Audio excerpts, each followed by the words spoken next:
안녕하세요. 자, 계획서에 있다시피 3일 민법 할 거고요. 이틀 민사소송법 할 겁니다. 자, 그리고 지금 교재가 민법은 모아봤더니 한 150, 60 되죠. 하루에 많이 나가는 겁니다. 50페이지씩 나가는 거고요. 오늘 같은 경우에는 53페이지 물건 명의신탁까지 될 거예요.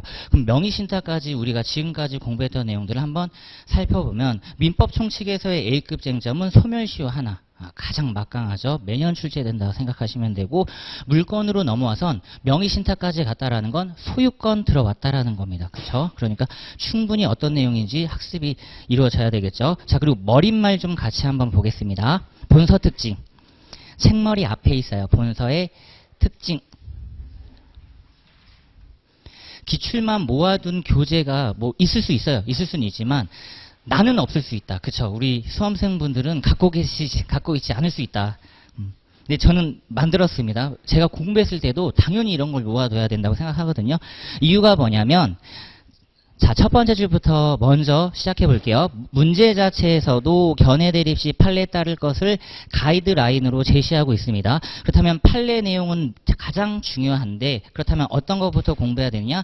기출 판례를 완벽 정리하시는 겁니다.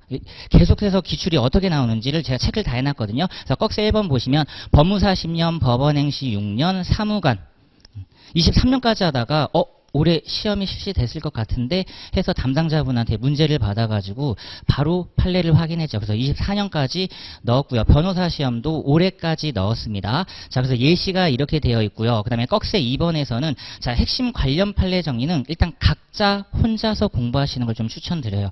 넣어놓기만 했습니다. 대신 이제 중요한 게 있으면 저도 같이 볼 거예요. 관련 판례로 넣어드렸고 핵심 판례로 넣어드렸습니다. 혹시 시간 되시는 분들은 이거 제가 촬영을 했는데요.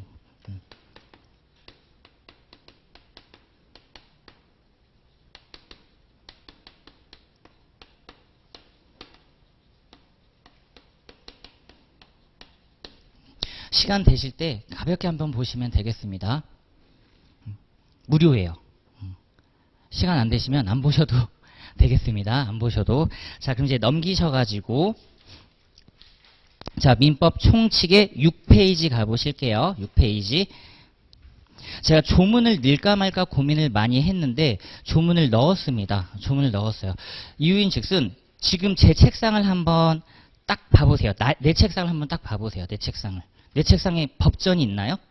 지금 내 자리에? 그쵸.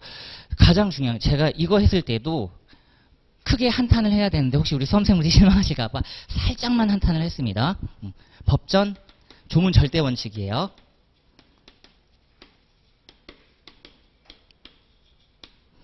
조문을 암기해서 쓰시는 거 좋습니다. 근데 조문 암기할 시간에 조문은 치트키잖아요. 커닝페이퍼가 법전에 있잖아요. 그러니까 조문은 암기하려고 하지 마시고 조문은 베껴 적는다. 그러면 그 조문 암기할 시간에 어떤 걸 많이 암기하시는 게 좋아요? 판례 암기를 많이 해주시는 게 좋다 이겁니다. 이유인 즉슨 자, 내용 들어가기 전에 우리 수험생분들이 지금 이제 계속해서 사례 공부를 할 건데 사례에서의 질문 유형은 거의 정해져 있습니다. 가장 핵심적인 것 두 가지죠.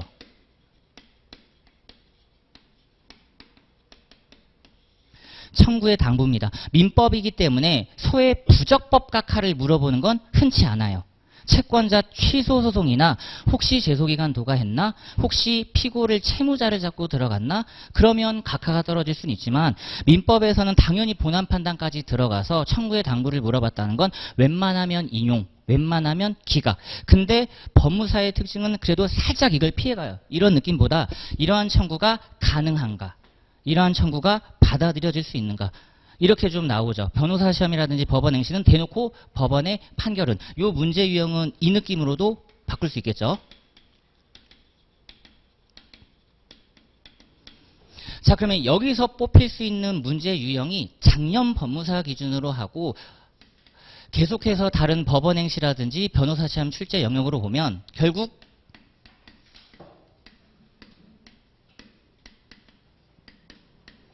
어떤 영역이든 수험생분들 입장에서 가장 취약점, 청구 근거 도출입니다. 작년의 경우에도 2문제 정도가 나왔어요. 15점 정도가 나왔습니다. 그렇다면 내가 생각하고 있는 청구 근거는 2개. 근데 출제자가 생각하고 있는 청구 근거는 4개일 수 있어요. 그럼 2개를 아무리 잘 써봐야 점수 반밖에 안 되는 겁니다. 근데 다른 사람들은 청구 근거 4개를 툭툭툭툭 썼어요. 그러면 이분들은 최소한 점수를 2개 쓴 사람보다 더 많이 받을 겁니다. 그러니까 청구 근거 도출 싸움 놓치지 마시고. 자, 그리고 두 번째 질문 유형은 이게 가장 많은 거죠. 주장의 당부입니다. 그럼 주장의 당부라고 했을 때는 당연히 원고 쪽에서도 주장을 할 거고요.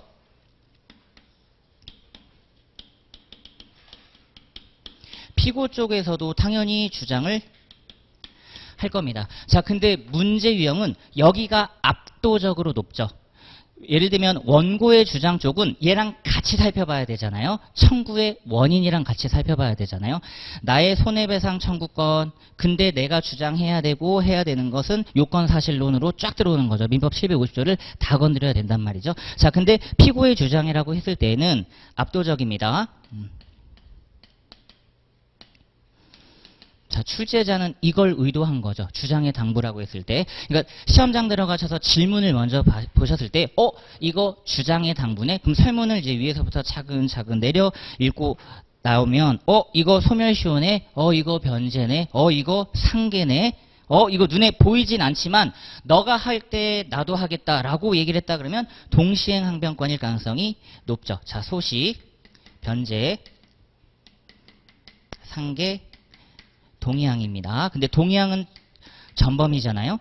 그렇죠? 동시행 항변권은 어디서 나올지 모른다. 자, 그러면 이거 찾아냈어요. 그렇죠? 그리고 변제는 오히려 얘보다는 충당이랑 대위 쪽이니까 압도적인 출제 비중을 자랑하는 것 소시 상계. 작년에 여기서 다 나왔어요. 그렇죠? 민법 총칙 소시 나왔고요. 민사소송법도 소멸시효 일부 청구가 나왔단 말이죠. 그리고 상계 496조가 나왔죠. 올해도 법무사의 경우 나와도 전혀 이상하지 않습니다. 올해 법원행시가 상계 충당이 나왔어요. 그러면 수험생분들이 숨이 턱 막히죠. 나는 상계 요건까지만 학습을 해서 상계 요건 쓰고 상계 판례 쓰고 주장의 당부를 썼는데 갑자기 효과인 상계 충당까지 계산을 해보래요. 자동 채권액이 수동 채권액 부족한 거지. 그랬을 경우 최종적인 인용 범위를 논해봐라. 이게 올해 법원행시 기출이었습니다. 상계 충당까지 논하는 게. 자, 그러면 올해도 이 부분이 나올 거예요. 그럼 얘는 목차 답안 쓸 때 주장의 당부니까 설문에서 제시된 거 소시다, 상계다. 그러면 이제 보세요. 조문을 찾으셔야 되잖아요. 요건, 판례, 산 이대로 쓸 건데, 자, 소시, 요건. 암기해서 쓰실 거예요. 암기해서 쓰셔도 됩니다. 아무도 뭐라고 안 해요. 근데 조문을 다 찾으면 되죠. 162부터 찾으셔가지고 166 찍고 기본 스탠다드. 법조문에 있잖아요. 162조가 채권 10년짜리.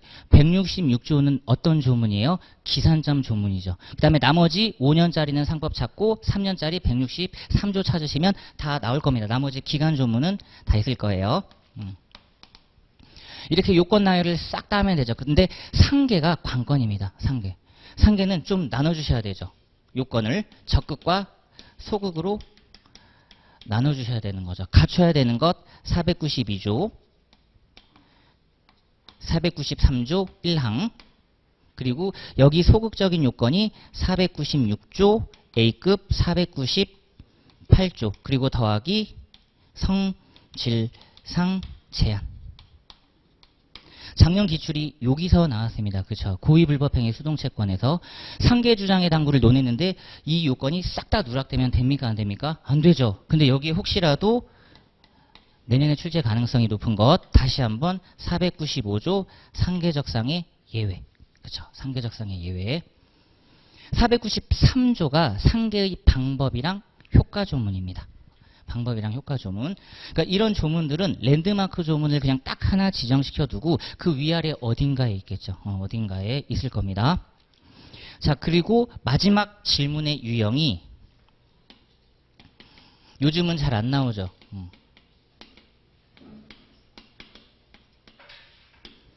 법률관계 논하라. 그리고 이제 모든 영역의 특징인 시험 문제 스타일.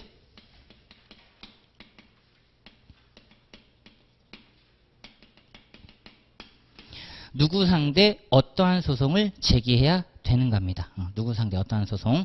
자, 그럼 이걸 기본 베이스로 일단 머릿속에 넣어주셔야 돼요. 시험장 가시면 민법을 위에서부터 차근차근 읽으려고 하지 마시고 질문 먼저 보세요. 청구의 당부를 물어봤는가? 주장의 당부를 물어봤는가? 왜냐하면 목차 구성부터가 달라져요. 청구의 당부로 물어봤으면 우리 수험생분들이 변호사 시험도 그렇지만 법무사에서도 민사사건 서류가 있단 말이에요. 그렇다면 얘는 목차가 요건 판례 사안으로 떨어지는데 얘는 어떻게 떨어집니까? 목차가 이거대로 떨어진단 말이에요.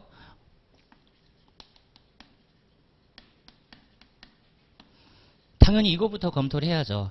가장 많이 나오는 거 뭐가 가장 많이 나와요? 채권자 대위권, 채권자 취소권. 근데 채권자 대위권이라든지 채권자 취소권을 쓰실 때요, 이렇게 안 쓴단 말이에요. 그냥 첫 번째 목차가 채권자 대위권의 행사요건 이렇게 들어간단 말이지. 괜찮아요. 왜? 그게 청구 근거니까. 다 알아요. 다 알아요. 다 알아요. 청구 근거 잡습니다. 근데 양수금 청구 소송 들어오면요, 확실히 결이 다르죠. 나 채권자 대위권은 행사요건, 채권자 취소권 행사요건. 근데 양수금 청구 들어왔을 때 양수금 청구의 요건 이렇게 답안을 썼던가? 한번 10초 정도 고민해 보세요. 스스로에게 반문해 보는 거지. 내가 대위권 취소권 나왔을 땐 분명히 1번 목차가 행사요건, 행사요건 이랬는데 양수금 청구는 양수금 청구 요건 이렇게 목차를 썼던가? 안 썼을 가능성이 너무 농후하다라는 겁니다. 너무 많다라는 거죠. 써주셔야 되는 거죠. 그러면 두 가지가 필요하잖아요. 채권 양도 계약이 있어야 되고, 그리고 두 번째 대항 요건이 구비돼야 되죠. 예시를 하나 들어드린 겁니다. 그러니까 원고 청구 근거에서는 조문 고민하지 마시고 449 더하기 450이에요. 그리고 451입니다. 다 있거든요. 그러면 이제 원고 청구 근거를 찍었으니까 피고가 뭐라 얘기를 했을 거예요. 그럼 고민 한번 해봅시다. 양수금 청구에서 피고 항변은 야 미안해, 그 채권양도 금지야. 법률상 금지되어 있어. 두 번째, 그 성질상 제한된다니까.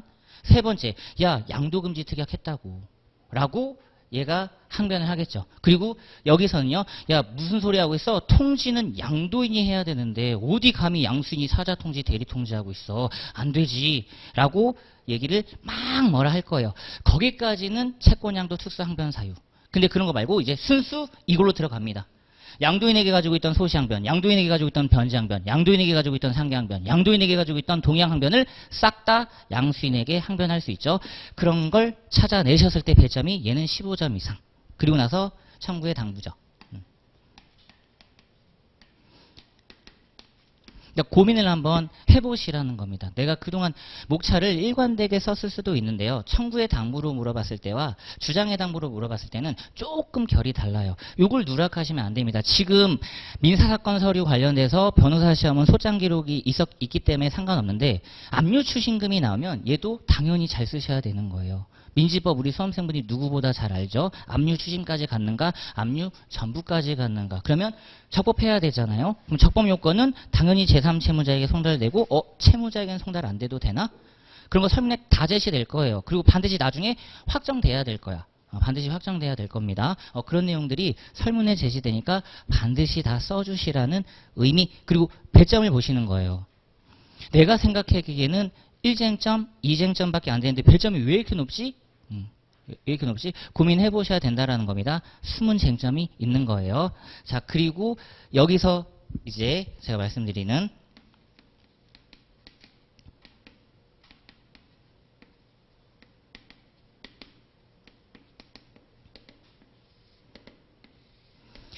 법무사 시험의 경우에는 최신 판례 정말 민감합니다. 정말 민감하죠. 작년 상속폭이 1043조, 전합한 그냥 나왔죠. 그러면 가족법 문제가 한 문제 정도는 충분히 나온다고 감안했을 때 당연히 전원합체 판례가 계속해서 뿌려질 거예요. 그러면 나는 최소한 이 문제에서만은 배점을 남들보다 압도적으로 높게 가져가겠다라는 나름의 전략적 승부가 필요하십니다. 그럼 얘만 써도 되는데요. 얘만 써도 되는데 종전 판례를 좀 간략하게 언급해 주시는 걸 좀 추천드리고요. 언급해 주시고.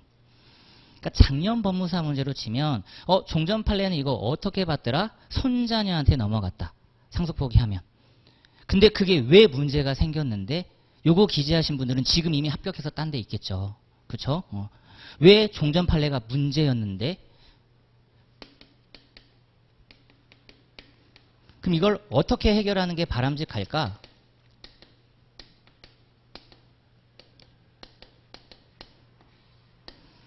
변경 판례는 거의 원문 수준으로 암기를 해주셨으면 좋겠습니다.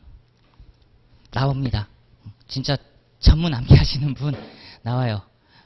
저는 작년 상속폭이 당연히 문제가 거기 있을 거라고 생각했는데 정확하죠. 딱 그 문제점을 딱 제시를 해준단 말이에요. 그러니까 변경 판례는 종전 판례도 간단히 언급해 주시고 변경 판례로 들어가시면 됩니다. 자, 여기 정리하고 바로 교재 볼게요. 일단 어떤 거 내가 지금부터 이제 얼마 시간이 남지 않은 상황에서 공부를 들어간다고 할 때 질문 유형은 머릿속에 반드시 넣어두셔야 됩니다. 청구의 당부, 주장의 당부, 법률관계 논하시오. 그럼 청구의 당부에서는 청구 근거 도출 사항으로 들어갈 거고 이거는 좀 길게 얘기하면 방안이잖아요. 그렇죠? 그러면 어떤 영역이든 똑같습니다. 어떤 근거를 도출해봐라. 어떤 방안을 제시해봐라. 수험생분 입장에서 가장 어려워하는 문제인 거 맞아요. 나는 이것밖에 기억을 못 뽑아냈는데 다른 사람들은 너무 많이 뽑아냈단 말이야. 이런 문제가 형법에서 어떻게 나옵니까?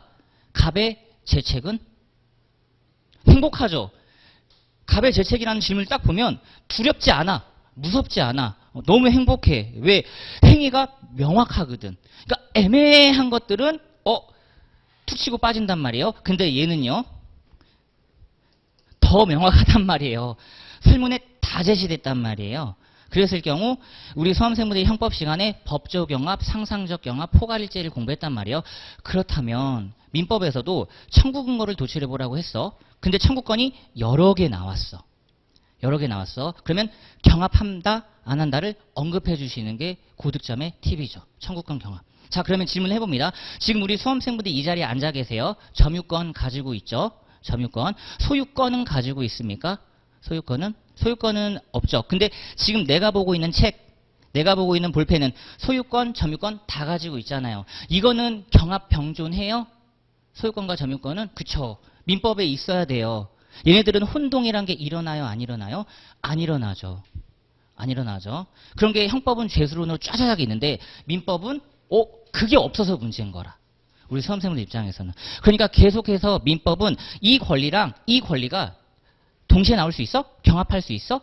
그러면 얘네들이 성질이 다르거든요. 성질이 달라요. 어떤 권리는 소멸시효가 적용되고 어떤 권리는 제척기간이 적용된단 말이에요. 야, 권리가 경합하는 마당에 소멸시효랑 제척기간이랑 중첩 적용시켜버리지 라고 생각하시는 분들이 나올 거야.